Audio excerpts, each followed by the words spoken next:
दरभंगा जिला सहित कुशेश्वर स्थान और अहिलनगर में डिग्री में और आईटीआई एवं पॉलिटेक्निकल कॉलेज खुलवाने को लेकर उप मुख्यमंत्री रेणु देवी को मांग पत्र सौंपे जिला अध्यक्ष त्रिभुवन कुमार। जिला अध्यक्ष त्रिभुवन कुमार ने कहा, दरभंगा एनएसयूआई लगातार छात्र छात्राओं के और जनताओं का सच्चे हितैषी के रूप में यूनिवर्सिटी, सभी कॉलेज और हर समस्या प्रखंड में संघर्ष कर रहा है। जो समस्या नीचे निदान नहीं हो रहा, उस समस्या को विभाग के अधिकारियों से लेकर मंत्री और आज उप मुख्यमंत्री रेणु देवी से मिलकर दरभंगा जिला की जन समस्याओं से अवगत कराए हैं।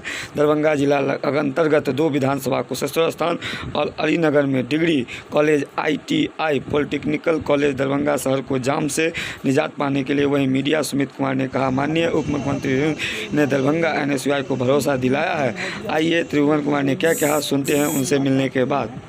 और दरभंगा जिला के जो मूल समस्याएं हैं, साथ ही कुशेश्वर स्थान विधानसभा में डिग्री कॉलेज की जो समस्या है, अलीनगर विधानसभा में डिग्री कॉलेज की समस्या है, दरभंगा शहर में ओवरब्रिज की समस्या है, इन तमाम बिंदुओं पे बारीकी से हमने उनको मांग पत्र दिए हैं। दरभंगा एनएसयूआई की ओर से हम माननीय उप मुख्यमंत्री महोदय को तमाम गतिविधियों के अवगत कराया। जाम की जो समस्या है, तमाम बिंदुओं पर उन्होंने बताया कि उसके अधिकारियों से बात करते हैं, फिर आगे किस की कार्रवाई किया जाएगा। त्रिभुवन कुमार, एनएसयूआई तक दरभंगा। नमस्कार।